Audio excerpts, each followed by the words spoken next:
Oi, o Sem Censura está começando agora. Hoje vamos falar da importância da alimentação para melhorar a imunidade do organismo. Segundo a nutricionista Flávia Schiffer, mais de 90% da imunidade se concentra no intestino. A gente vai saber então quais são os alimentos que podem melhorar a saúde deste órgão. A Flávia vai inclusive dar sugestões de cardápio para fortalecer a imunidade.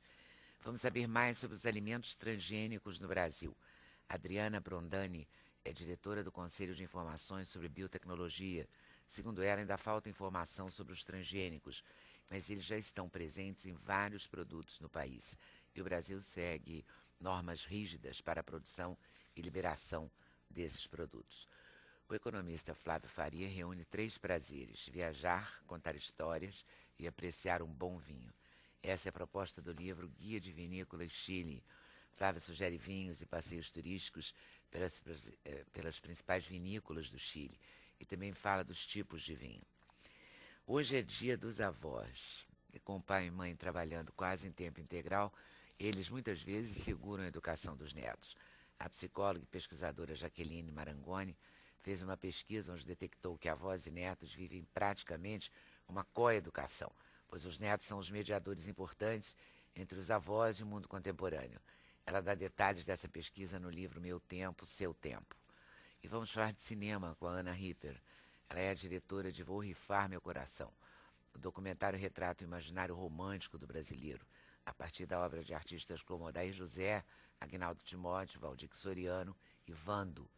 No filme, os sucessos dos artistas se relacionam com as vidas de pessoas comuns, revelando crônicas dos dramas e da vida em geral, né? Para a realização desse programa, contamos com a participação de vocês, nossos debatedores fixos, por telefone, por fax, por e-mail ou pelo Twitter. Eu vou começar falando dos transgênicos, até porque se diz que a gente tem pouca informação, então está na hora de ter mais, né? Exatamente. Na verdade, a gente já consome transgênicos, querendo ou não. Com certeza, nós consumimos, porque se nós pensarmos que vários dos produtos que estão aí no mercado são derivados de soja, de milho, não é? E o Brasil é o segundo país a cultivar transgênicos no mundo, realmente nós consumimos sem saber, muitos deles, não é? Bom, tem uns que a gente sabe, tipo uma batata que vem numa latinha vermelha, que não é exatamente batata ou qualquer coisa parecida com isso. Na realidade, aqui no Brasil, o que acontece? O que nós temos de produtos aprovados para serem consumidos aqui no Brasil são produtos derivados de soja, de milho, de algodão. Então, derivados da soja, hoje nós cultivamos acima de 80% da nossa soja, ela é transgênica, não é? Então, os derivados terão componentes transgênicos. O milho, mais de 60% do nosso milho é transgênico. Então, esses produtos também, não é? Todos os produtos derivados de milho terão essa característica. Quando nós temos assim um produto que é importado, agora saiu recentemente a maçã produzida nos Estados Unidos, não é? Com uma característica de ser uma maçã que demora mais para escurecer, essa maçã não está aprovada aqui no Brasil ainda. Então, para ela ser aprovada no Brasil, ela vai passar por todos os critérios para que ela possa ser utilizada aqui. Os critérios que são bastante rígidos assim, de análise aqui no nosso país. O que mais que é geneticamente modificado, transgênico, que a gente consome? Na realidade, assim, se a gente pensar na história da produção de alimentos, nós começamos a modificar com genética os alimentos em si lá na pré-história. Porque o tomate que a gente conhece hoje, ele foi sofrendo melhoramento genético. A cenoura que nós consumimos, a própria batata, esses alimentos foram sendo selecionados pelos homens, não é? No sentido de aqueles que eram mais interessantes para a gente se alimentar. Isso é produto de cruzamento genético. Então, nós já fazíamos uma manipulação genética. A diferença de hoje é que hoje nós selecionamos um gene e introduzimos esses genes. Então, o milho que nós consumimos, como eu vinha mencionando, a soja, ela tem características agronômicas que são alteradas. O que são essas características? Nós temos aí uma planta que é mais tolerante a um herbicida, nós temos uma planta que é mais resistente a pragas, então são benefícios agronômicos. Nós ainda não estamos vendo aqui no Brasil uma coisa do tipo um arroz modificado que contenha mais vitamina, não é, com características nutricionais diferenciadas. Nós ainda não estamos vendo porque demora. Isso demora. São pesquisas que são realizadas, isso só pode ser liberado após uma série de testes. Que garantia que a gente tem? Uma série de testes. Que As testes? Quem faz? Quem faz. As pessoas têm muitas dúvidas em relação a isso, mas como é o nosso modelo aqui no Brasil? Que é um modelo, por sinal, bastante considerado como muito positivo e que quase copiado, vamos dizer, em outros países. Eles vêm aqui para conhecer o nosso modelo. Então, quando nós temos um produto que foi desenvolvido, uma semente transgênica, o que precisa acontecer? Essa semente, então, é encaminhado um processo todo para um comitê, que se chama um Comitê Técnico Nacional de Biossegurança, que vai avaliar os efeitos desta semente no meio ambiente, na saúde humana, na saúde animal. Então, se isso apresenta algum impacto. Aí as pessoas dizem assim, poxa, será que transgênico causa alergia? Mas a gente já tem tempo para conseguir ver esse impacto? Com certeza. Quanto tempo existem os transgênicos no mundo? Os transgênicos começaram lá em 1994, nos Estados Unidos, você teve o primeiro tomate transgênico, certo? Aqui no Brasil, eles chegaram bem mais tarde. Então, o que acontece? O que se coloca hoje de modificação genética são genes e proteínas que vão resultar numa alteração muito conhecida. Não se coloca novidade justamente para não ter esse impacto. Então, nós temos, assim, no Brasil, 15 anos, nós temos aí no mundo 15 anos de pesquisa, 15 anos de estudo com transgênicos que estão sendo ingeridos. E não temos resultados negativos em relação ao seu efeito. Eles não provocaram nenhum efeito negativo, seja no ambiente, seja na saúde, seja nos animais, seja na saúde humana. Isso foi avaliado de tal forma que só puderam ser liberados após essas características. Mas o que tem a favor deles? Por que usá-los? Por que liberá-los? Se nós pensarmos o seguinte, o que aconteceu na própria medicina? Nós usávamos antigamente insulina para um diabético, uma insulina que era produzida a partir de animais. Se retirava lá a insulina dos porcos, se utilizava essa insulina para tratar os humanos. Hoje, o que nós usamos? Uma insulina que é produzida numa bactéria e ela produz uma insulina exatamente igual ao humano. Qual é a vantagem para o humano? A vantagem é a segurança. Eu não estou utilizando uma insulina parecida, eu estou utilizando exatamente a insulina humana. Então, nós tivemos aí um avanço na medicina. No campo, se nós temos um produtor rural, o que ele acaba procurando? Aquilo que é vantajoso para ele em termos de produção. No momento que nós utilizamos um gene que vai fazer com que esta planta tenha tolerância a uma praga, isso é extremamente vantajoso para ele, porque ele vai aplicar muito menos defensivo contra aquela praga. Então, essa é uma característica para o produtor. Então, ele acaba produzindo mais, com menor quantidade de defensivos, logo o produto lá no supermercado fica mais barato para a gente. E nós temos, assim, uma produção maior de alimentos. Então, tivemos ganhos. E o que isso representa? Incorporação de tecnologias que são desenvolvidas no laboratório. Eu sou bióloga, então, para mim, enxergar essa questão de DNA, como nós falávamos, somente para cientistas, enxergar isso de aplicação direta para a nossa sociedade, eu me sinto orgulhosa de ver isso. Eu acho isso extremamente interessante que a gente possa utilizar na nossa saúde, na nossa alimentação. Daqui a pouco nós vamos ouvir falar que o óleo que nós utilizamos de cozinha, ele pode receber mais ômega 3 e por isso se tornar um alimento mais funcional, um pouquinho do que a Flávia vai comentar, porque são características geneticamente que foram modificadas. Então, são ganhos. Não tem como nós evitarmos essa história se nós falarmos na história da ciência. Então, é nesse sentido algumas das vantagens. A gente não usa soja ou você está se alimentando com transgênicos? Sim, exatamente. Você está se alimentando, está ingerindo, porque vários dos nossos alimentos contêm soja, contêm milho, que foram modificados geneticamente. Mas é obrigatório ter, né? Escrito que é transgênico para a pessoa ter opção ou não de querer consumir. É uma questão, aqui é uma questão de direito do consumidor. Mas eu nunca vi isso no rótulo. Eles sempre colocam assim, soja não transgênica. Fazem questão de colocar. Realmente, se a soja é transgênica, pode ser que... Não, é que na realidade é o seguinte, o que aconteceu? Aí nós temos uma lei brasileira de rotulagem, não é? Então, no Brasil, essa questão da rotulagem não tem a ver com a questão de segurança, porque a segurança foi avaliada antes.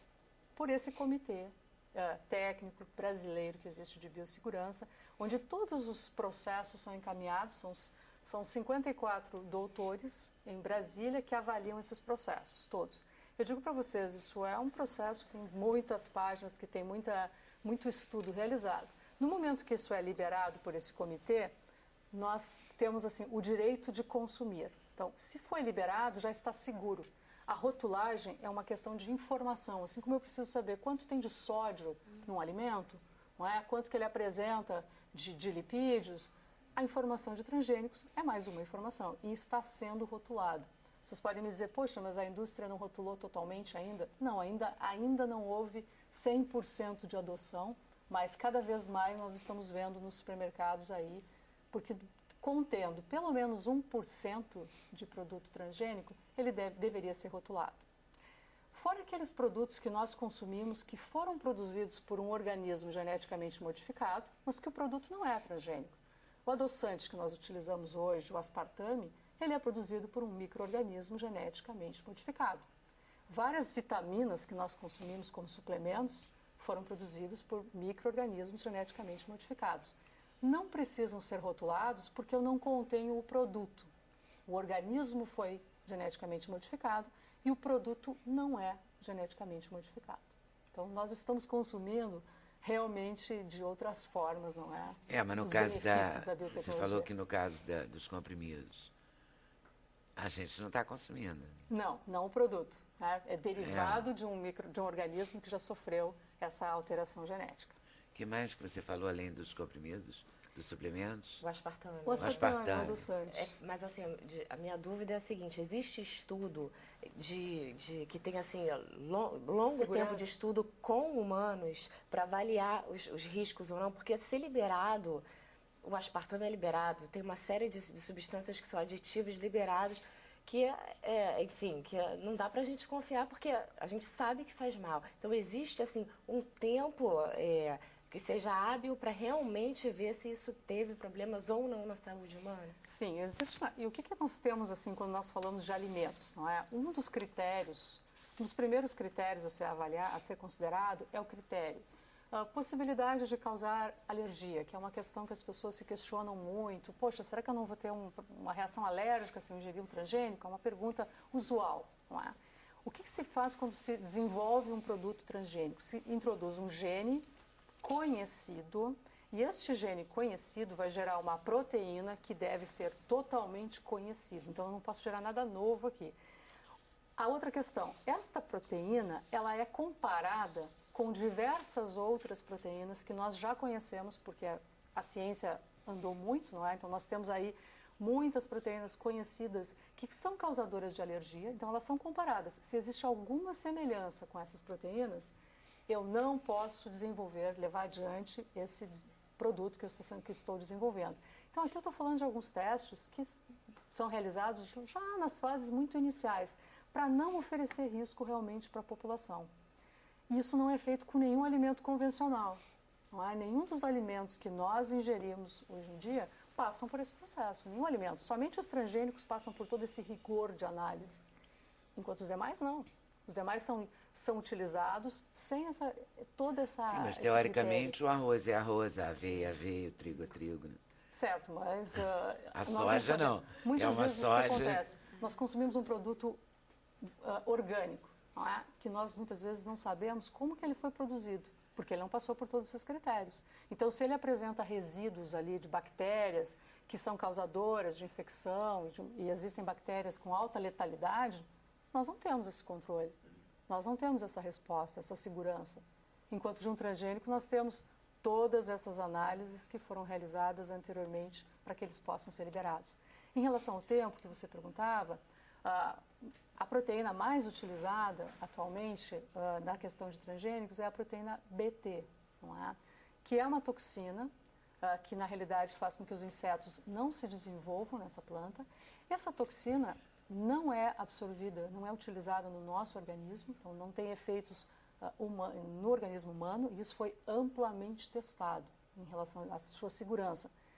Tanto os alimentos orgânicos quanto os transgênicos acabam recebendo muitos dos alimentos orgânicos recebem essa toxina Porque nós conhecemos, na questão, no cultivo orgânico, se utiliza muito a toxina como uma forma de pulverizar as plantações e de evitar a infestação com larvas, não utilizando agroquímicos. Então, estamos utilizando em ambos os casos, não é? E ela é muito conhecida. Então, a tendência é sempre essa. Por que demora tanto nós termos um resultado de alimentos nutricionalmente enriquecidos, que é o que todos nós gostaríamos de ter? Justamente por isso, porque eles só podem ser liberados após toda uma testagem de eficácia e de segurança. Você come soja? Sim. E milho. Hein? E milho também. Tá. Sem olhar a rotulagem, se for transgênico também. Se for transgênico, eu inclusive vou consumir com mais assim, vamos dizer, segurança, porque eu sei que foi amplamente testado. Tá bom. Volta aí daqui a pouquinho. Tá legal. Flávia, o que é prebiótico? Que eu vi muito dito na sua ficha aqui, os alimentos prebióticos. Eu só conheci os probióticos. Probiótico. Prebiótico é aquilo que são fibras, tá, especiais, porque elas fazem a nutrição das bactérias probióticas, né? Então, as bactérias probióticas são as bactérias do intestino benéficas à nossa saúde e tem uma relação fortíssima com a nossa imunidade e elas se alimentam, elas se proliferam através da fermentação de fibras prebióticas. Então, a gente deve tomar probióticos? Sempre. E o que seria... Tem probiótico natural, não? Tem que Não. ser em cápsula, em suplemento? Então, na verdade, existem assim, alguns alimentos que têm probióticos, né? Que são aqueles, tem lactobacilos vivos. Só que as bactérias, elas são muito suscetíveis a morrer, porque elas precisam de uma refrigeração adequada, tem luz, calor, ela precisa de um ambiente para ficar viva. Fora isso, quando a gente ingere, ela passa pelo ácido clorídrico, que é muito ácido, ou pelo menos deveria ser, e acaba morrendo um monte delas. Então, no final, ela chega no nosso intestino pouca quantidade que não é capaz de colonizar de forma eficaz. Então, você compra lá um leite fermentado no supermercado, que ele já foi para o carrinho de compra, lá na geladeira já teve alteração de temperatura, foi para o transporte, aí bota no carrinho, aí bota no carro, aí bota, não tem mais um bicho vivo lá dentro, entendeu? Então, assim, você tomar uma cápsula com uma concentração de 10 bilhões... Aí você consegue realmente colonizar a flora intestinal com essas bactérias probióticas. E quando é que você teria um resultado? Quando você tomasse um mês? Já, rapidamente. Uma semana, duas? Já. Essas bactérias, que no nosso intestino a gente tem uma flora intestinal onde vivem bactérias boas e bactérias ruins. As bactérias, elas brigam, na verdade, por espaço, brigam por espaço, por adesão na mucosa intestinal. E a gente realmente vai estar saudável quando você tem uma predominância dessas bactérias boas, tá? Só que essa composição se altera facilmente. Então, o estresse acaba alterando, uso de medicamentos, anticoncepcional, anti-inflamatório, antibiótico, mata todas as bactérias, tá? Então, como eu falei que elas têm muita relação com a imunidade, a pessoa toma muito antibiótico, aí toma um antibiótico, aí daqui a pouco vai ficar doente de novo, aí toma de novo, e começa aquele ciclo vicioso que a gente vê em um monte de criança e um monte de gente. Quando, na verdade, se tomasse uma cápsula de probiótico depois de um ciclo de antibiótico durante um tempo, isso resolveria, entendeu? Então, essas bactérias, elas têm diversas ações no nosso organismo, desde sintetizar sintetizar vitaminas, regulam colesterol, enfim, desintoxicação. Elas têm várias funções no nosso organismo e uma forte atuação no sistema imune. Elas estimulam a síntese de várias células imunes, enfim. Elas são fundamentais para a imunidade, fundamental. O que seria o que a gente deveria comer, então, para alimentar bem essas bactérias? Só as do bem, tá? Só as do bem, de preferência. Porque as do mal todo mundo já come. É o açúcar, é o carboidrato refinado, né? Agora, as bactérias do bem, elas, como eu falei, para elas proliferarem, precisam de fibras. Então, em geral, fibras normais já ajudam, que tem nos vegetais, nas frutas, na salada, porque vão fazer o trânsito intestinal funcionar melhor. Mas as fibras pré-bióticas, elas são especiais para elas. Elas fermentam essa fibra e elas acabam se nutrindo e proporcionando um ambiente favorável ao seu crescimento. Quais são essas fibras? Nós temos, por exemplo, uma fibra, um carboidrato não digerível, que é o amido resistente, que fica na polpa da banana verde, tá? Então tem uma forma de preparar fácil em casa, não precisa nem comprar suplemento, e você vai nutrindo essas bactérias. Como é que seria isso? Olha, você pega tipo 5 bananas verdes, banana qualquer marca, qualquer banana prata, banana negra. Bem verde, né? Porque depois que ela amadurece não adianta mais. Aí você pode colocar numa panela de pressão as 5 bananas ou um pouco mais, cobrir com água e bota no fogo. Depois que apitar a pressão, aí você deixa mais uns 25 minutos, desliga, descasca, amassa aquela polpa ali. E aí você usa uma colher de sopa 2 vezes ao dia, misturado no suco ou no shake, ou onde você quiser. E aí você consegue ir ajudando essas bactérias probióticas, entendeu? É porque o probiótico é bem carinho, né? O probiótico é caro. Mas Além se de você caro, manter... também é americano, então você tem que A comprar gente numa farmácia específica. A gente tem até umas marcas nacionais já. Ah, já tem? Já tem. Mas realmente não é para todo mundo que dá para comprar. Mas, a banana já é mais fácil. A banana é mais fácil. Junto com uma alimentação boa, bacana, você consegue aí... Aí eu vi que você fez um roteiro aqui, que estava no seu site, não é isso? Ele imprimiu um cardápiozinho que eu botei no blog. Com suco de abacaxi, acerola, aí polpa de banana verde. É para fazer um suco, assim? Então, nesse cardápio, está dizendo o seguinte, o intestino, como eu tinha falado, ele é o principal órgão do sistema imune. Então, assim, 70% de todas as células imunes produzidas do nosso organismo é o intestino que manda, entendeu? O intestino é muito mais do que só aquele órgão de absorção e de formação de bolo fecal, entendeu?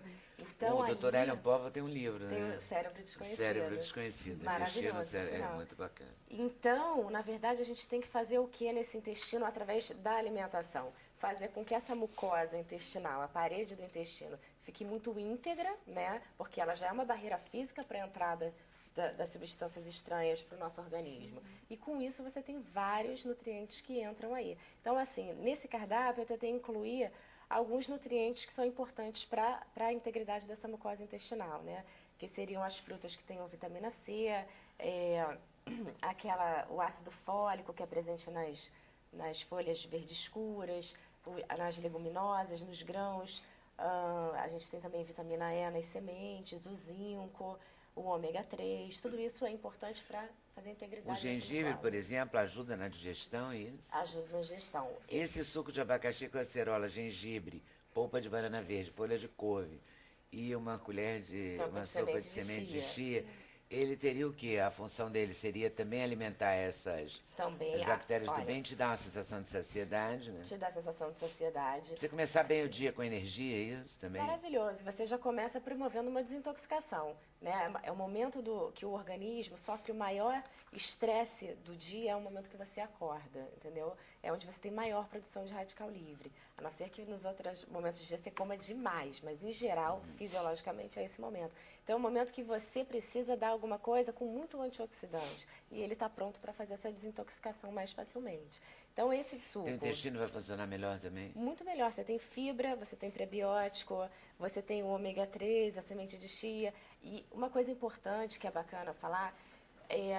muita gente toma, por exemplo, esses remédios para acidez do estômago. Gastrite. Para gastrite. Esses remédios da acidez, enfim, para gastrite, eles tendem a diminuir a acidez do estômago. E aí acontece o seguinte, o nosso estômago é feito para ser ácido, ele precisa ser ácido. E aí o que acontece? Quando você não tem essa acidez adequada, você não consegue digerir as coisas adequadamente, os alimentos. E alguns alimentos que já são de difícil digestão, eles, muito menos, eles saem ainda macromoléculas grandes do seu estômago. E acontece que essas macromoléculas são alimento para as bactérias ruins. E aí elas começam a fermentar essa macromolécula e aí começam a crescer e ficar predominante ali. Pode te causar doença, vai diminuir sua imunidade e tudo mais. Quais alimentos que são piores para essa digestão, principalmente para essas pessoas que tomam esse tipo de alimento? Esse tipo de remédio para gastrite. Desculpa, esse tipo de remédio para gastrite. são os laticínios, leite derivado de leite. A soja, sem querer falar mal dela, mas é complicada também, tem uma proteína de alto peso molecular difícil de ser digerida. E mesmo que a pessoa já nem como soja, mas come porque está em tudo, como estabilizante, enfim, emulsificante. Os alimentos que têm glúten, né? Que é o trigo, a cevada, o centeio, o malte e a aveia. E também eu tenho visto demais em consultório, assim, o ovo, entendeu? Então, são Mas aí fica difícil, né? É, O laticínio. se a gente já O diminuir... café da manhã fica dramático. Mas tem muita opção, é porque falta só as instruções, assim, o conhecimento. Tem tanto alimento bacana. Existe o leite de arroz, leite de amêndoas, leite de... Eu sei até fazer, Entendeu? fácil. É fácil. Mas não é... É hábito, né? Não é mudar o o hábito. É mudar o hábito. E aí o que acontece? Isso daí, essas proteínas que normalmente são mal digeridas, são alimentos para essas bactérias, entendeu?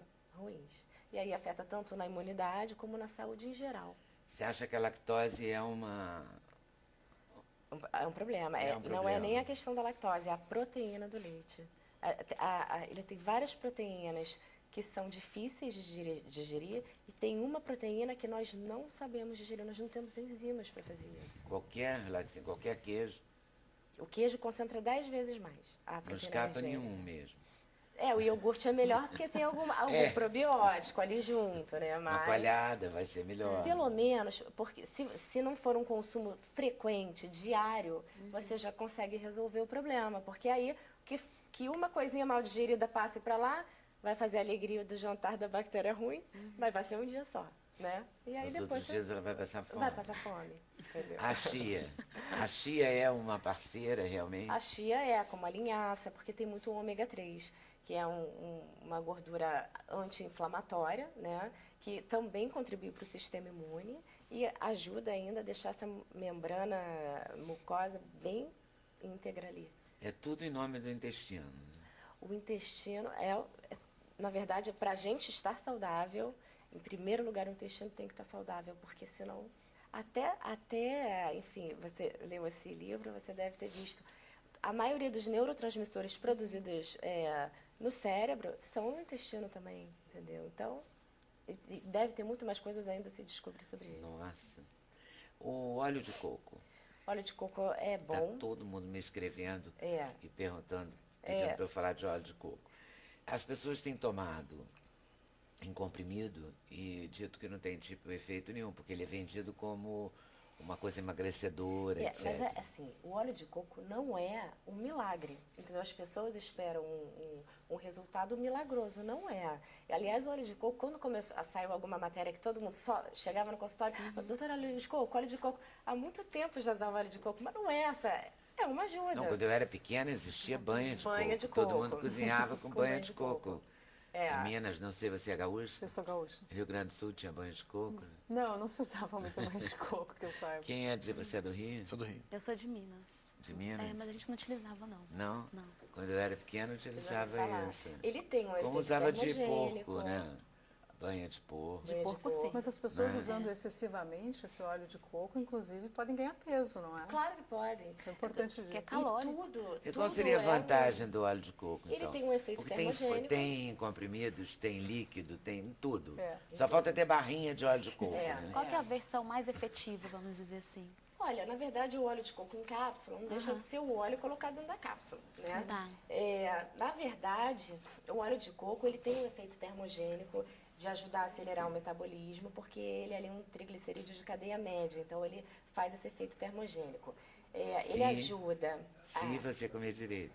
Exatamente, não é tomar óleo de coco e comer doce. E mesmo assim, é uma ajuda suave. Agora, ele tem alguns aspectos bacanas, porque ele aumenta a imunidade também, porque ele tem na sua composição um tipo de gordura que a gente tem no leite materno também.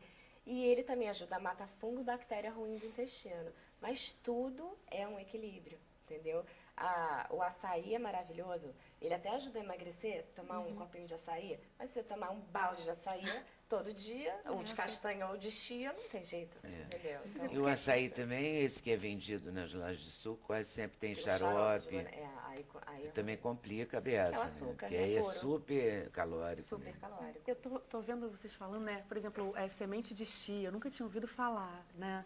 E tenho 2 crianças pequenas e sempre lidando com essa questão da alimentação, né? E fico pensando assim, poxa, hoje em dia tem tanta coisa, tanta novidade, tantas saídas, né? Para tantas coisas que teoricamente deveriam funcionar melhor, né? Será que uma alimentação, assim, do dia a dia mesmo, basicamente saudável, em que se possa comer um pouquinho disso um dia, um pouquinho daquilo no outro, fico pensando se essa não é também na verdade, importante, né? O mais importante. Fundamental. As pessoas não têm em mente que a alimentação, a prevenção realmente é muito melhor, né? Mas, de qualquer maneira, ninguém leva a alimentação a sério como o que possa fazer mal e fazer bem à saúde. Só que se você pensar que uma célula, né, que a gente é composto de célula, uma célula, ela trabalha a partir de vários nutrientes. Então, você mexe quimicamente com o teu organismo inteiro através dos nutrientes que está na alimentação, entendeu? Pois é, porque, por exemplo, o leite, né?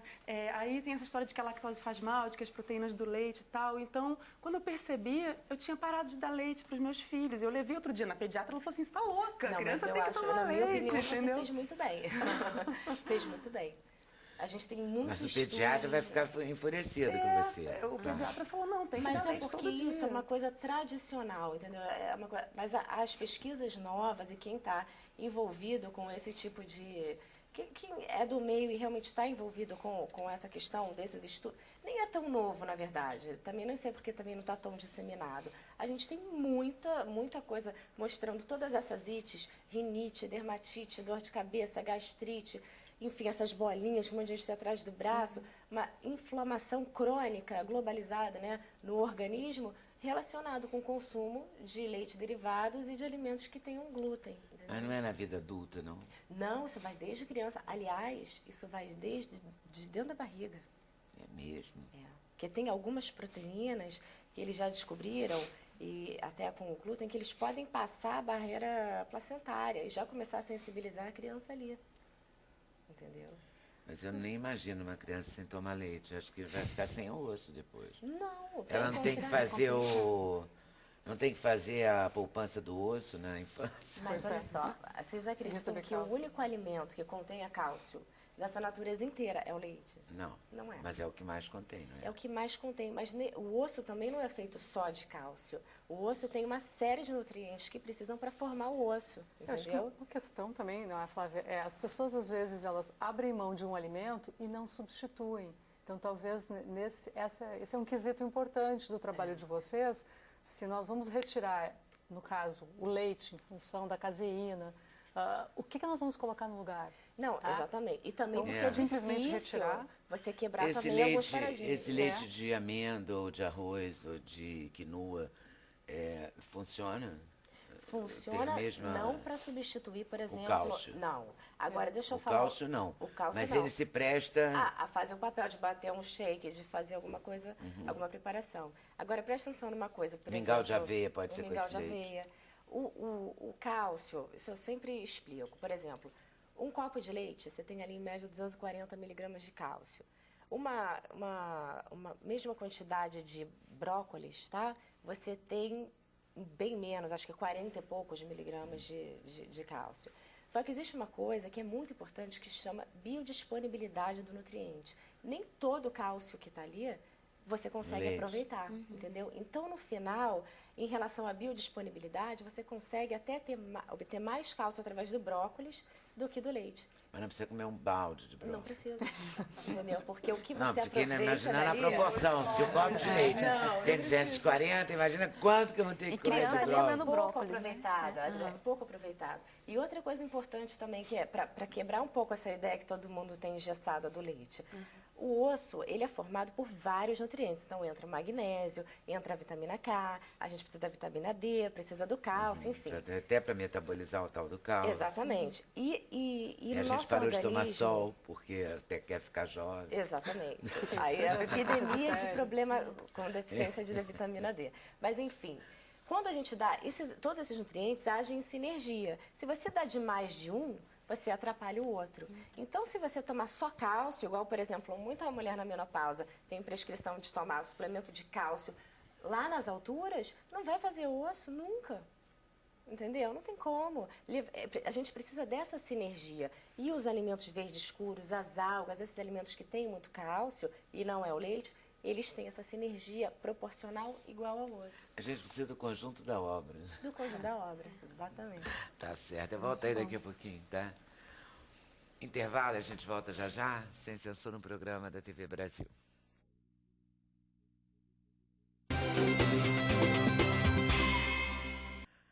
Possibilidades de coeducação no relacionamento entre avós e netos. Hoje é dia da avó, dos avós. Dos avós. Mas a avó ganha sempre, né? A avó materna, acaba né? que a gente fala do dia da avó, mas não é, dos avós. Dos avós. E a gente precisa cada vez mais inserir os avós nesse processo, Nesse né? processo, né? Como era preciso inserir o homem na vida da mulher, né? Isso. No cotidiano da casa Isso. e tal. No ambiente Os mais avós doméstico. gostam muito desse cargo, desse título de Eles estão avô? aprendendo a gostar, né? Porque, em especial, a questão da masculinidade no século XXI agora, ela tem sofrido várias mudanças, várias modificações. Então, a gente tem percebido que alguns avós, tal como pais também, têm participado cada vez mais da vida dos netos, da vida familiar em si. E é bacana ver essa para eles também, né? Com certeza. Na verdade, os benefícios são para ambas as gerações, tanto para os avós e também quanto para as crianças ou para os adolescentes, que convivem diariamente com os avós. A cultura oriental Valoriza dá uma força, imensamente. valoriza muito, né? Isso. Tanto é que eles consideram a pessoa mais velha, ela está associada com sabedoria, com história de vida, com uma bagagem que é muito valorizada, bastante. Sobretudo no Brasil, na cultura ocidental, a gente valoriza menos, né? A gente valoriza menos porque a gente é uma cultura também do imediatismo. Somos o país dos jovens, né, que a gente fala tanto. Só que a gente com o aumento aprendeu isso no colégio, no mas estamos envelhecendo, graças a Deus. Exatamente. Então, o censo de 2010, por exemplo, agora, apontou que numa população de mais de 190 milhões de habitantes, 7,4% desse total são de pessoas com 65 anos ou mais. Então, a estrutura etária do nosso país está modificando. Então, a ilusão nossa é ficar que o país é dos jovens, é dos jovens, é dos jovens. O país é de todas as gerações. Né? E tem que ser feito e pensado para isso. E como é que a gente insere avô e avó na coeducação sem gerar conflito? Conflito sempre vai ter, Sempre não vai tem como ter. evitar, não. Todo relacionamento humano, especialmente no contexto familiar, é impossível que ele seja imune aos conflitos. Na verdade, os conflitos, as crises, as dificuldades, elas são motoras do desenvolvimento humano. A questão maior é como esses conflitos são administrados. Aí sim é que está o X da questão. Por exemplo, à medida que eu acredito que a pessoa idosa ela tem características negativas, está associada no meu imaginário social com características adjetivos negativos, eu vou tratá-lo como? Como uma pessoa desinteressante, como alguém que eu não tenho o que ouvir, né? Como alguém com quem eu não tenho o que falar. Agora, o contrário, se a gente estimula o debate, a reflexão sobre a importância do valor que a pessoa idosa tem no nosso contexto familiar e social mais amplo, eu vou tratá-lo de outra forma, a partir de uma perspectiva em que ele tem valor para mim, tem valor para a minha vida. Então, isso que os programas intergeracionais nos Estados Unidos, na Europa e agora mais recentemente no Brasil, como é o caso da minha pesquisa, tem o objetivo de debater sobre isso, de como no contexto familiar e nos contextos educativos também mais amplos, a gente inserir os avós, inserir gerações mais experientes num processo de interação mesmo, contínua e saudável. O que você conclui na sua pesquisa que a gente pudesse falar aqui que contribuísse de uma maneira prática para que essas relações se dessem de uma maneira mais, sei lá, mais amistosa, mais igualitária, mais solidária. Igualitária. Isso. Então, o estudo, o que acontece? Ele trouxe como algumas questões para a gente pensar e refletir a respeito. Por exemplo, no contexto escolar. A escola, tanto da rede pública quanto da rede privada, ela tem o compromisso que não só de manter alguns valores, mas de transformar especialmente alguns valores, algumas crenças e algumas atitudes. Então, o contexto escolar é um contexto fértil para se promover os programas intergeracionais, ou projetos ou ações específicas que tenham esse objetivo. Então, a escola pode trazer para dentro dos seus muros os avós para participarem mais ativamente da vida escolar dos seus netos. Tanto é que os avós, algumas pesquisas apontam que em muitas reuniões escolares, os avós são aqueles que mais participam. Na ausência dos pais, os pais estão trabalhando, não podem ir, não podem comparecer, são avós que estão ali envolvidos diretamente com a educação dos netos. Não, avô e avó é muito legal, mas, de modo geral, antigamente as pessoas afastavam muito, né? Bastante. Hoje em dia precisam mais. Precisam muito mais. Então, Especialmente, isso mudou um pouco. mudou bastante. Tanto é que a gente percebe o quê, Lida? Que os papéis dos avós, eles foram expandidos ao longo do tempo. Aquela visão que a gente tem de avós de açúcar, avós que estragam os netos, que mimam excessivamente os netos, tem deixado de ser uma realidade tão comum, né? Porque está abrindo espaço para essa nova geração de avós. Por quê? Porque nós estamos envelhecendo de uma forma cada vez mais saudável, com maior qualidade de vida, com maior participação familiar e social. E isso necessariamente faz com que a gente, ao se tornar avô ou avó, a gente continue participando e tendo mais a oferecer. É aquele perfil velhinho, né? Isso, então aquela ideia de avó na cadeira de balanço, quietinha ali fazendo crochê, que não dá muito palpite, que deixa ali no cantinho ali um armário cheio de doce para os netos quando vão visitar só nos finais de semana, deixa de ser realidade mais comum. Então hoje as avós estão participando do Facebook, estão mandando mensagens via celular o tempo todo. Os avós aprendendo estão se atualizando, com os netos também, aprendendo né? com os netos. Os netos, eles são mediadores, né, dessa relação do idoso com os valores contemporâneos, com os valores modernos, especialmente no que diz respeito à tecnologia. Eu vindo agora, né, de avião, e tinha uma avó na poltrona da frente, e o seu neto, eu acho que tinha uns 10 anos aproximadamente. E ele explicando para ela a primeira viagem de avião que ela estava fazendo na vida, eu não pude deixar de ouvir, né, aquele contexto, me chamou a atenção. E ele explicando para ela, vó, o avião funciona assim, funciona assado, presta atenção aqui nas indicações de segurança. E eu via lá, e ela meio que tremendo, e com alguns gestos assim de ansiedade, de insegurança, e ele apoiando. E quando o avião foi decolar, ele segurou na mão dela. Foi uma cena lindíssima de se ver, de se presenciar, de se experimentar. Então a gente percebe que esse respeito em relação às gerações mais experientes, mais velhas, tem começado a estar mais incluído no nosso dia a dia, né? Nos hábitos mais elementares. E é uma questão de educação também, né? Fundamentalmente de educação. Porque se no meu contexto familiar eu cresço ali aprendendo, ouvindo que o idoso é uma pessoa que não tem nada a oferecer, que na verdade, entre aspas, é o velho, como aquela cadeira que está ali velha e que tem que ser descartada, eu vou tratá-lo de uma maneira totalmente equivocada. Porque eu vou estar usando ali um óculos que está embaçado. Porque eu não tenho uma informação adequada do que está acontecendo, né? Agora, a partir do momento em que dentro de casa, os pais ou os cuidadores, né, os responsáveis pelas crianças, especialmente pelos adolescentes, pelos jovens, começam a colocar, olha, as pessoas têm o seu valor, se desenvolvem até o último dia da sua vida.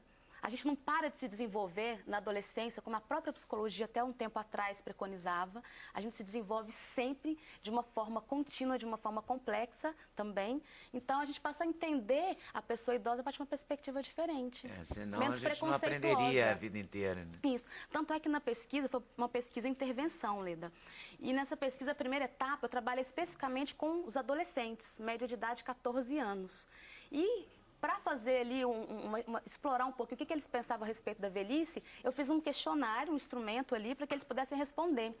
E que eles pudessem colocar adjetivos em relação à pessoa idosa. O que mais apareceu? Inútil, feio, doente, né? Um ser assexuado, que não faz sexo, que não se relaciona amorosamente com ninguém. Então foram muitos preconceitos, né? Uma visão muito estereotipada a respeito do que é o envelhecer, do que é a velhice, do que é ser uma pessoa idosa. Numa segunda etapa, aí nós nos reunimos novamente com esses mesmos adolescentes e em grupo eu comecei a debater com eles.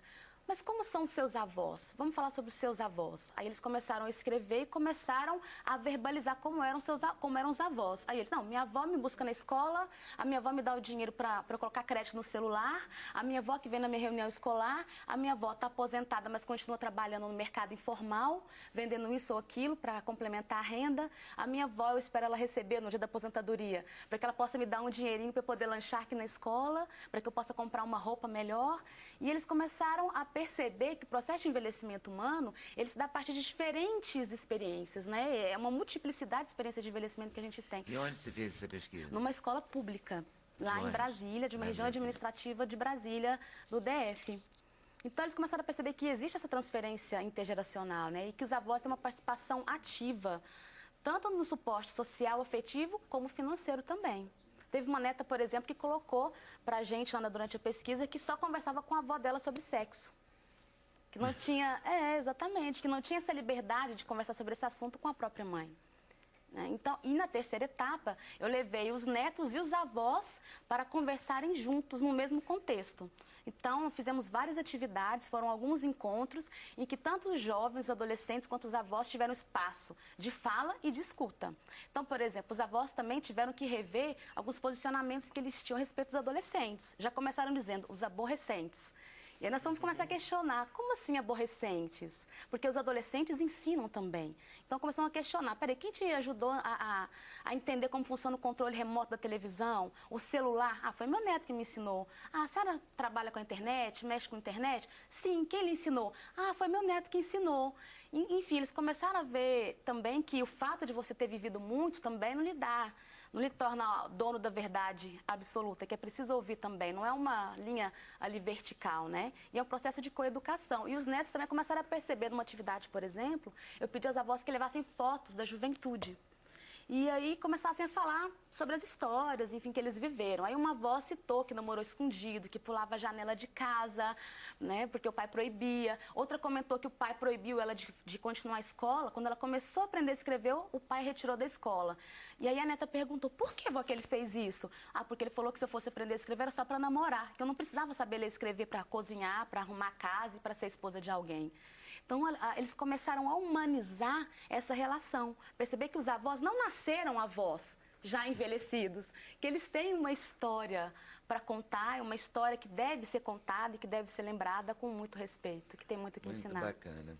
E você acha que esses encontros melhoram as relações, claro, né? Com certeza absoluta, porque à medida que eu estou num espaço que é previamente planejado para que a gente possa debater, discutir com respeito, que eu tenho que abaixar ali, às vezes, a minha crista e ouvir o outro com atenção, você vai começando a produzir e a promover processos de desenvolvimento humano, nessa interação Muito bom. com o outro. A gente vai falar agora de vinho, acho que Isso. fazer um brinde aos avós. Um brinde aos avós, exatamente. nesse processo do vinho, né, não, Flávio? É das vinícolas, isso. As vinícolas chilenas. Exatamente, exatamente. E me conta, como é que você chega no livro? Na abertura eu falei que você associou viagem com vinho e com... Na verdade, com eu vinícolas, já com- tenho alguns anos que, por força de trabalho, eu visitava várias vinícolas no mundo todo, levando clientes e tudo mais, e até como turista, e eu quebrava a cara em boa parte das visitas. Essa aqui é a verdade. Por quê? Porque uma coisa é o vinho, a outra coisa é a experiência. O vinho pode ser muito bom, mas a experiência ruim, você perdeu a sua viagem. Né? Você voltou para casa triste, você voltou até decepcionado. Né? É a mesma coisa que você vai num restaurante. Quem nunca foi num restaurante e levantou sem pedir a comida porque o serviço não estava bom, o garçom já estava te olhando esquisito, etc., e você não se sentiu bem, vamos para outro lugar. Né? Então, é toda uma experiência que o vinho faz parte, mas tudo, desde o site da vinícola até todo o processo de visitação, faz a diferença, e é isso que eu procurei avaliar. Então, eu criei uma metodologia, baseada na minha experiência de 20 anos como executivo, para avaliar o nível de serviço que essas vinícolas prestam. Né? Eu fui como um turista, eu agendei no e-mail, no telefone, ninguém sabia o que eu estava fazendo. Quando eu chego na vinícola, eu me apresento e digo o que eu estou fazendo e a gente começa o tour. E é a foto do dia, então pode ser um tour 9 da manhã, um tour 7 da noite, um tour com 20 pessoas, um tour com pessoas da terceira idade, um tour onde está chovendo, um tour a 3 graus, um tour a 35 graus. Ou seja, é a foto do dia e eu vou como um turista, eu não vou como um jornalista de vinho, um escritor, porque aí você é tratado de outra maneira. E eu quero captar exatamente o que todo mundo, na média, vai sofrer ou aproveitar numa visita. Né? O consumo de vinho no Brasil cresceu muito, né? Eu sei que Ele ainda vem- não é como o da Europa, ou como até dos países latino-americanos. Nós estamos bem longe, né? Vem crescendo porque as pessoas vêm... Na verdade, vem havendo uma substituição, como já aconteceu em outros países. Você deixa de beber o vinho ruim para beber um vinho um pouco mais caro, mas melhor. Então, todos Mas, os de países... certa forma, por exemplo, se eu voltar atrás 30 anos, 20 anos, 30 anos, a gente tomava vinhos muito ruins.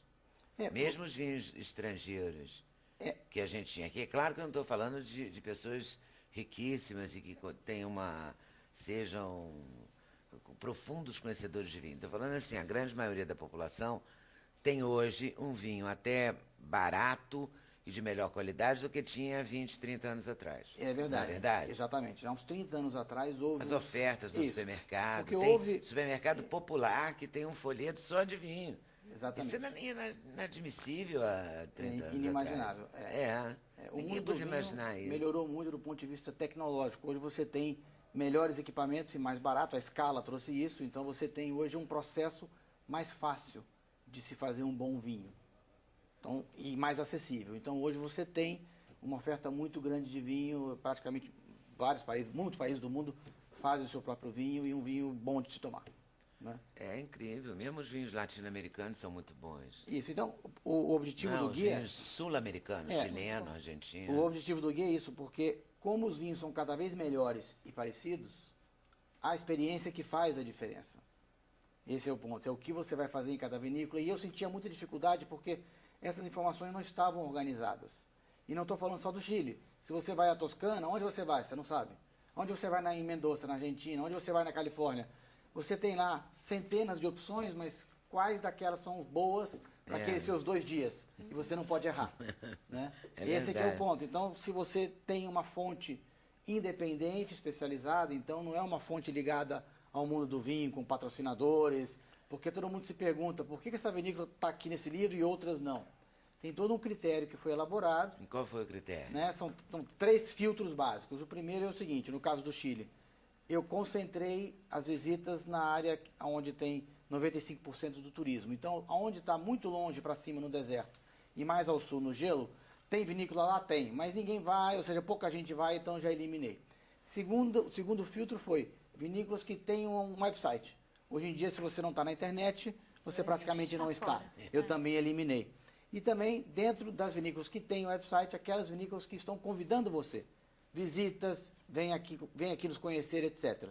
Só contato não serve. Então, de estão 200, abertas, né? Estão muito abertas. Então, de 288 vinícolas, ficaram 61. Essas 61 foram visitadas e avaliadas. Né? Tem todo um critério de avaliação.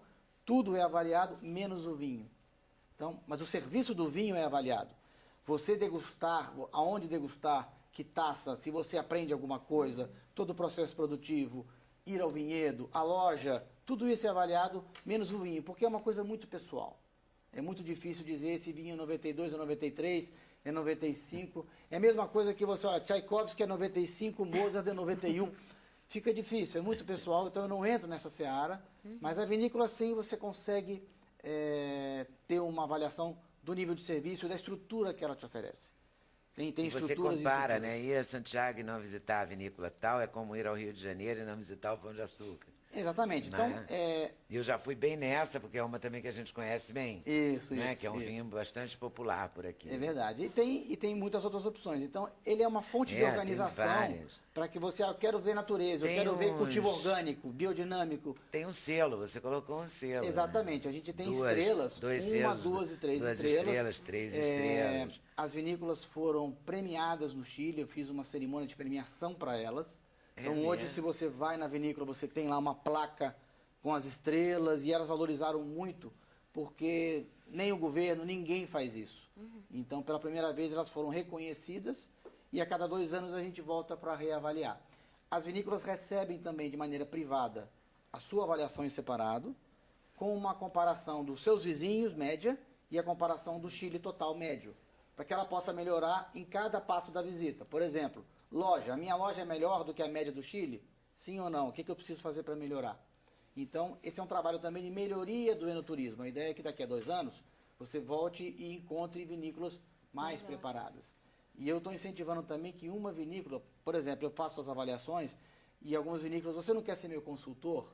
Eu falo, olha, você tem que aprender com quem faz. Visite outras vinícolas. Pega o ranking e visita. Pega o seu carro, a agenda e vai ver o que estão fazendo. É muito mais fácil, né? É bem diferente. Tem eu só sou turista. Que não tem estrela nenhuma.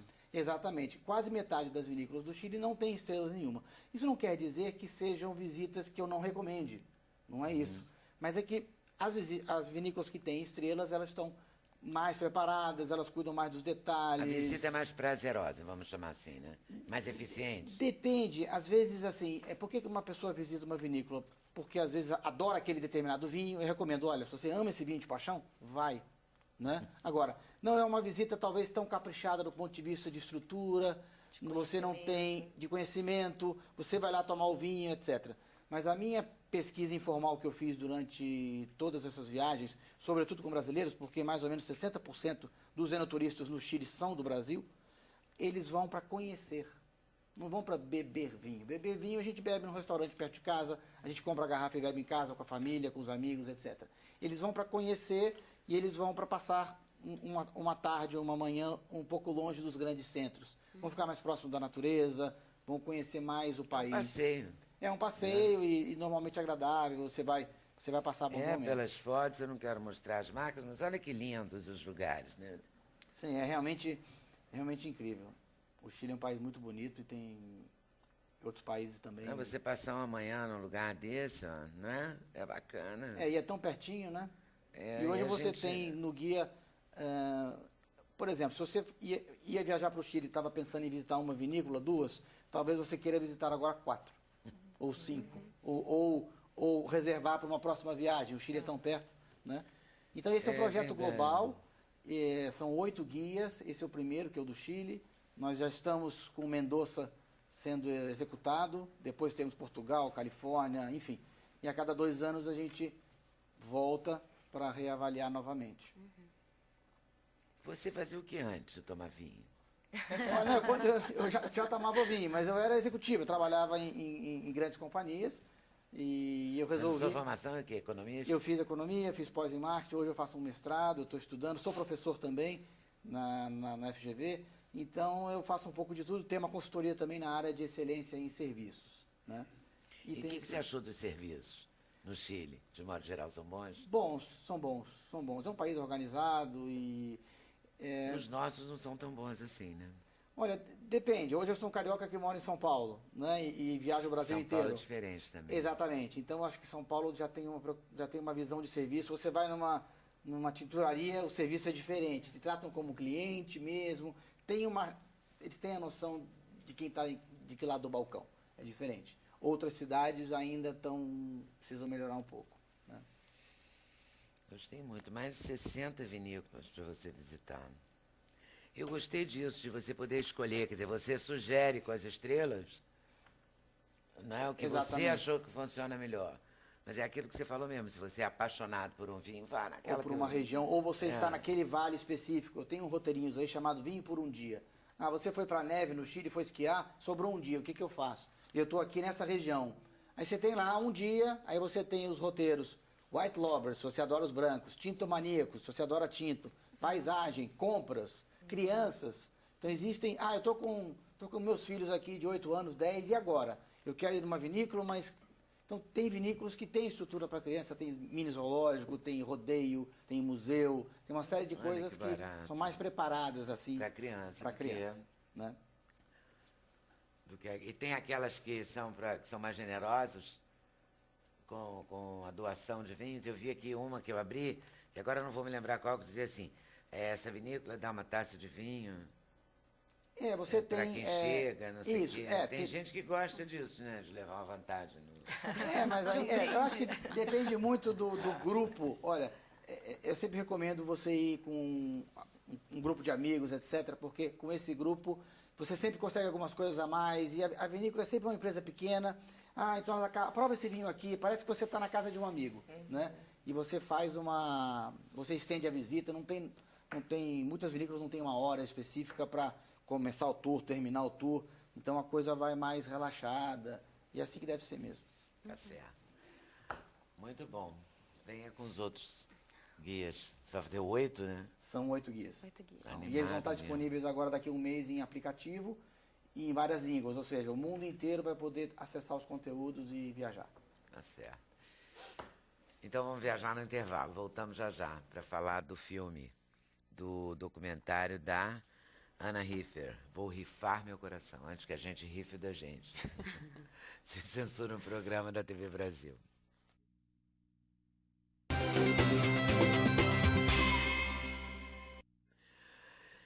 Vamos falar do filme da Ana Riffer. Vou rifar meu coração. Trata do imaginário romântico, erótico e afetivo brasileiro a partir da obra A partir da obra dos nomes da música brega, digamos assim, é isso? Existe esse rótulo, né, esse nome brega, mas na verdade isso é sempre discutido em todos os lugares que eu vou, o que é brega, o que não é.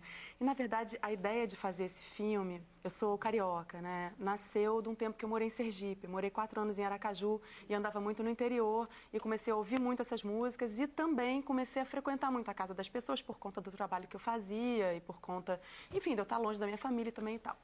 E comecei a ouvir muitas histórias da vida íntima das pessoas que viviam em lugares assim, tipo o sertão de Alagoas, né? Que me surpreenderam com a maneira aberta com que as pessoas falavam sobre sua vida sexual, sobre sua vida amorosa, né? Mas enfim, aí comecei a ouvir muito essas músicas, enfim, aí veio a ideia do filme.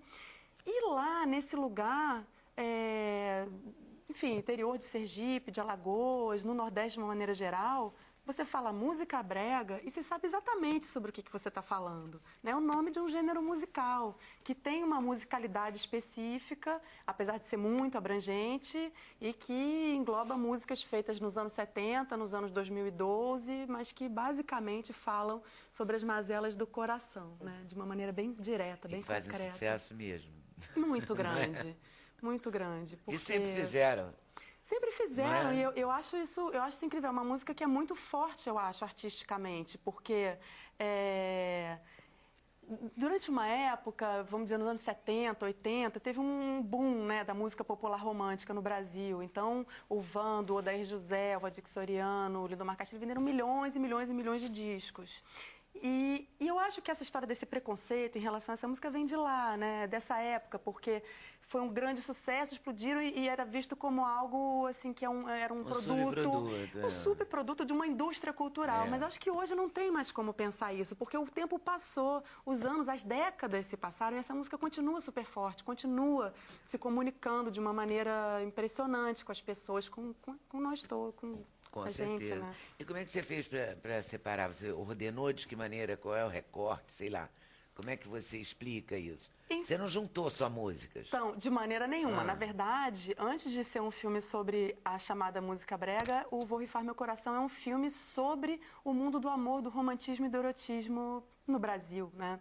Então, a gente fez uma pesquisa de personagens e foi atrás de histórias de pessoas nesses lugares, principalmente no interior de Sergipe, de Alagoas, que foram os lugares onde eu andei, foram os ambientes que me inspiraram para fazer esse filme, né? A gente foi atrás de história de pessoas que viviam nas suas vidas as histórias das músicas. E como tem, né? E como tem. Que história, por exemplo? Por exemplo, Eu Vou Tirar Você Desse Lugar, do Odair José, né? Da história do cara que foi no cabaré e se apaixonou pela prostituta e voltou lá apaixonado e quis tirar ela desse lugar, né? Essa história é muito mais comum do que a gente pode imaginar, né? E tem essa história no filme, né? De um casal, uma família linda, assim, quer dizer, linda, todo parente e como ela falou, né? Não existe relação humana sem conflito. Mas, enfim, apaixonados e super românticos, casados há 15 anos, pai e mãe de 3 filhos, que foi esse o caso. É a questão da traição também, né? Que é um tema absolutamente recorrente, né? Nessas músicas e na vida real da gente. Hoje então, mesmo, tem muita história. entrando na internet de manhã, e agora eu não vou lembrar o nome, mas tinha uma atriz e um ator que acabaram de separar ontem, americanos, e por traição. Ele está pedindo desculpa à família e a ela. Isso não é um enredo de música brega, né? É um enredão desses aí. Podia ser Reginaldo Rossi, Odair José. Pois é. Tranquilamente. E tem Vando, E tem as histórias dos artistas também, né? Então, assim, o filme ele tem duas frentes de estrutura do filme mesmo, principais, né? Uma são essas histórias de pessoas comuns que vivem as histórias das músicas nas suas vidas e que contam essas histórias no filme de uma maneira, muito aberta e muitas vezes, assim, muito despudorada e muito cheia de humor e malícia, assim, né? Acho que é uma coisa bem característica da nossa cultura, né? E, segundo, os depoimentos dos artistas, né? Dos grandes artistas do gênero. Então, que falam sobre suas composições e também sobre sua vida amorosa, não no sentido biográfico, mas no sentido, assim, qual é o substrato, né? O que está lá no fundo, né? Do pensamento, do coração dessas pessoas que fizeram essas músicas que se comunicam tanto, né? Tanto, que é incrível, né? Como se comunicam com o coração do outro. Em todas as épocas, acho, da música brasileira, nós tivemos isso, né? Pois é. Em todos os momentos, assim. No momento em que eles se expuseram, Dalva de Oliveira e Erivelto Martins, por exemplo, né? Contaram as suas mazelas nas canções. Que hoje é menos comum, né? Mas... eu acho eu acho Se muito rasgar o interessante a coração maneira como esses artistas, né? Uma pergunta que eu procurei, não que eu procurei responder, mas que eu procurei seguir, né? Qual é a força dessa música? Né? Por que essa música faz tanto sucesso há tanto tempo? Né? E tem algumas pistas, né? Eu acho que uma delas é justamente essa disposição, essa necessidade, essa urgência desses artistas de falar sobre as suas vidas. Né? E de um falar poético, né? E musical a respeito dos seus sofrimentos e das suas grandes dores e sonhos também de amor. Né? A gente tem um trechinho, um trailerzinho. Vamos conferir? Leva uma mulher a trair seu marido por um pé de pano ou por um sapatão. Aquilo ali foi o maior desespero da minha vida. Era uma tarde tão triste quando ela partiu. Minha mãe pediu, eu preferia, minha filha, ver seu caixão sair daqui da minha porta do que você com o do sul. Eu li no livro que a paixão é a coisa mais brega do mundo. Consome o ser humano. O amor não é encontro de orgasmos, é encontro de almas. O corpo falando demais, você só tem carne santa e o coração do satanás. Abriu a porta do quarto, deitou na cama, só Deus sabe o que acontece.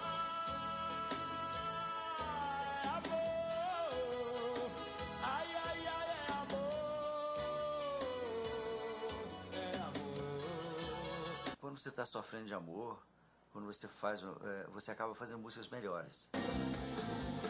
Princesa, a deusa da minha poesia, ternura da minha alegria, os meus sonhos quero te ver. A gente passa por muitas mulheres, né, na vida.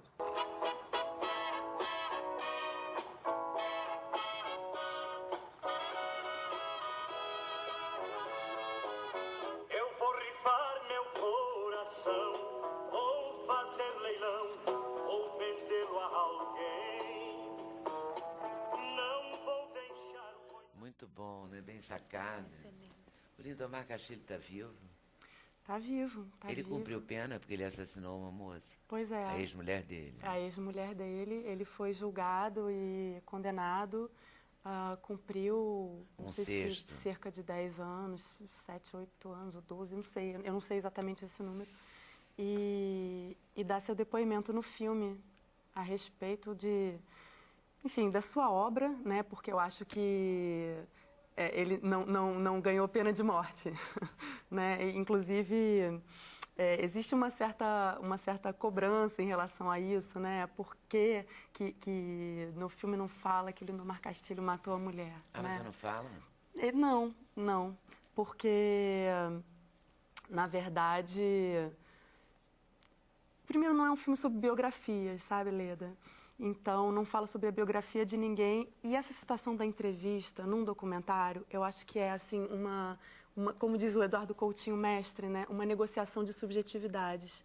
Então, eu jamais colocaria nem assassino, nem bicho-papão que fosse no filme para que essa pessoa fosse julgada. E justamente eu acho que uma dos grandes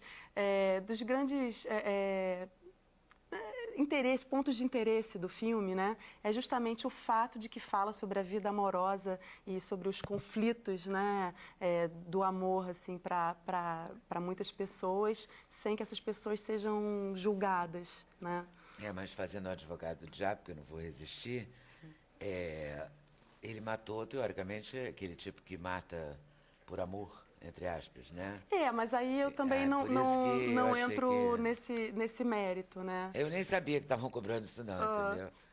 Mas é uma história tipo Ângela Diniz, assim, que também mobilizou muito as mulheres. Né? Eu acho que Pelo assim, menos as mulheres da minha geração. um dos temas do filme, sem dúvida, é o amor possessivo, sabe? Assim, a relação que existe. Falando, isso não é uma primeira camada do filme, mas certamente é um substrato conceitual ali do filme, né? De que o amor é também uma relação de poder, uma relação de opressão.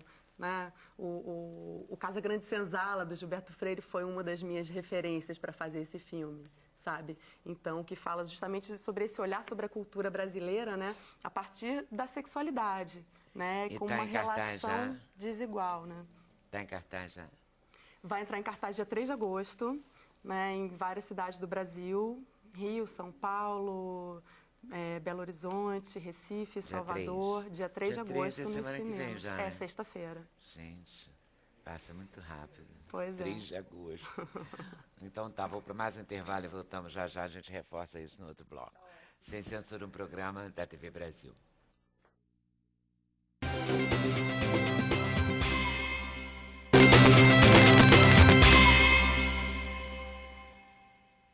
Alternativas e as últimas palavras. A gente pode, por exemplo, ir numa vinícola. Eu vou perguntar para você qual é a vinícola que você gostou mais, assim, a que você teve o maior prazer, assim, se deslumbrou. Teve uma? Um negócio que gosta de todas igualmente. Não dá ninguém pra gosta de todas igualmente. Não dá para gostar de todas igualmente. E obviamente que o livro ele tem o padrão de medição, então tem essas estrelas e eu não posso fugir ao roteiro.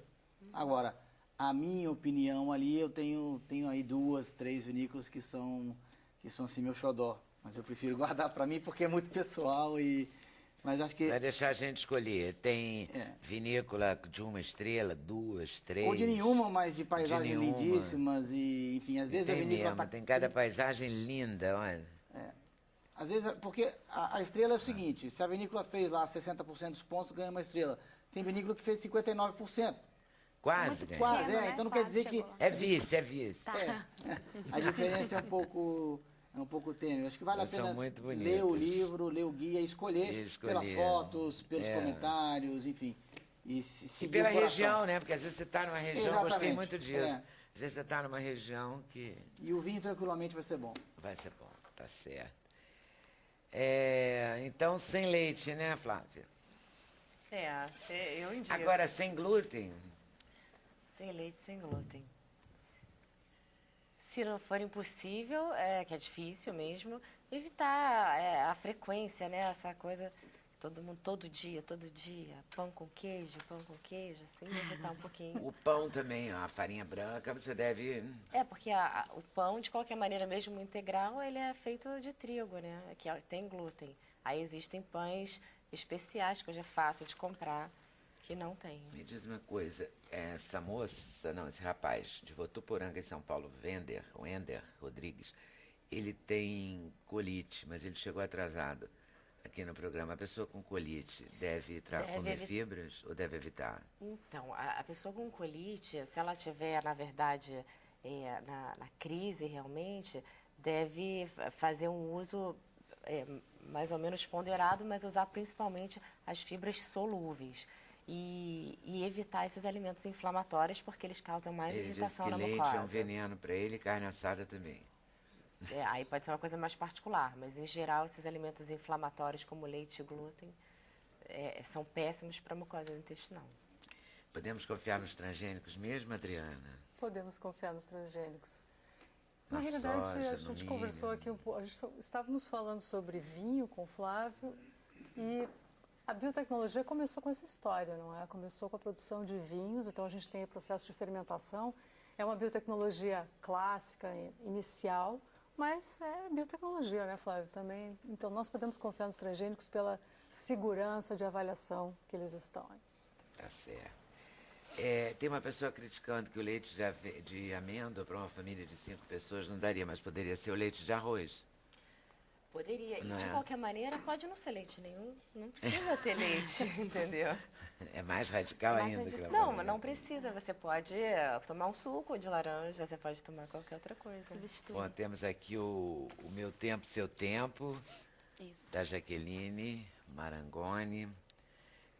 de experiência com jovens e seus avós. Isso. Que é uma boa experiência, acho que pode ficar essa mensagem, né? Uma boa experiência. E além Pergunte disso... para o seu avô, se você tem, né, para sua avó. Isso. Ou seja, avô e avó. Exatamente. E a importância Também. dos avós hoje é tão séria, tão relevante, Leda, que eles estão sendo chamados, inclusive, a pagar pensão alimentícia aos netos quando os filhos não podem fazê-lo. Eles estão entrando na justiça para ter o direito de visitar os netos no caso de separação do filho, né, ou da filha. Então, realmente, tem uma importância muito forte. Os juízes têm colocado a favor dos avós, que eles possam visitar e possam participar ativamente da vida dos seus netos, que eles têm esse direito legal. Ai, gente, imagina chegar nesse ponto, né? Será que não dá para Negociar, conviver um pouquinho? dialogar. De uma maneira um pouquinho mais meiga, não? Exatamente. Entrar na justiça para ver o neto. Para ver ai, o neto. Dói. Em alguns casos. Né? E Dói. É uma coisa tão doce, né? Não é? Por favor. Vou Rifar Meu Coração, então estreia dia 3 de agosto. Dia 3 de agosto nos cinemas, Vou Rifar Meu Coração. Rio, São Paulo, BH. Rio, São Paulo, BH, Porto Alegre, Manaus. Vamos entrar em São Luís do Maranhão também, não sei se dia 3 ou dia 10. Recife, Salvador. Deve chegar em Brasília E onde também. mais puder, né? Pois é, para esse Brasil adentro. Né? Para esse Brasil, tá para esse certo. Brasil adentro. Obrigadíssimo a vocês por terem vindo, super valeu. Obrigada a vocês por estarem nos assistindo. Boa tarde, boa noite. Até amanhã, se Deus quiser, aqui na TV Brasil. Valeu.